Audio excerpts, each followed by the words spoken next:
AHTU crime બ્રાન્ચમાં ફરજ બજાવતા લોકરક્ષકની લાંચખોરી સામે એસીબીની મોટી કાર્યવાહી સામે આવી છે। મસાજ પાર્લરનો ધંધો ચાલુ રાખવા માટે લાંચ માંગવાના આરોપમાં લોકરક્ષક અને તેના સાગરીતોને રંગે હાથ ઝડપી લેવામાં આવ્યા છે। એએચટીયુ ક્રાઇમ બ્રાન્ચના લોકરક્ષક ધીરુ ઠાકરિયા અને તેનો સાગરીત રોનક ત્રિવેદી લાંચ લેતા ઝડપાયા છે। ધીરુ ઠાકરિયાએ ફરિયાદીને મસાજ પાર્લરનો ધંધો શરૂ કરવા પ્રોત્સાહન આપ્યું હતું।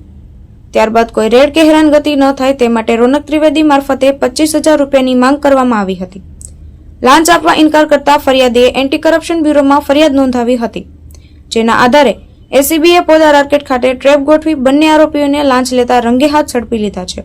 एसीबी टोल फ्री नंबर 1064 पर एक जागरूक नागरिक नो कॉल મળેલો જે અન્વયે એએચટીયુ ક્રાઇમ બ્રાન્ચ સુરત શહેર માં ફરજ બજાવતા ધીરુભાઈ ઠાકરિયા તેમજ એક પ્રજાજન રોનક ત્રિવેદી જેઓએ આ કામના ફરિયાદીના જોડેથી મસાજ પાર્લરનો ધંધો કરવાના અને તેમાં કોઈ હેરાનગતિ નહીં કરવાના આવેજ પેટે ₹25,000 રૂપિયાની માગણી કરેલી અને એ માગણીમાં તેઓ રેડ હેન્ડ પકડાયેલા છે। એ બંને વિરુદ્ધ કાયદેસર કાર્યવાહી હાથ ધરી આગળની તપાસ હાથ ધરવામાં આવેલી છે। આ લોકરક્ષક છે એટલે હાલ એમનો ફિક્સ જ પગાર છે।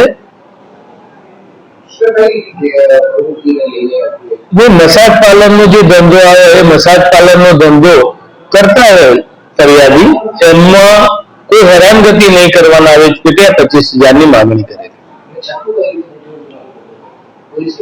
ટોલ ફ્રી નંબર અન્વયે બરોડાની એસીબીની ટીમ એમણે આ ટ્રેપ કરેલી છે અને એ ટ્રેપ સફળ થયેલી છે। ભાવેશ ઉપાધ્યાય, દ્રષ્ટિકોણ ન્યૂઝ, સુરત।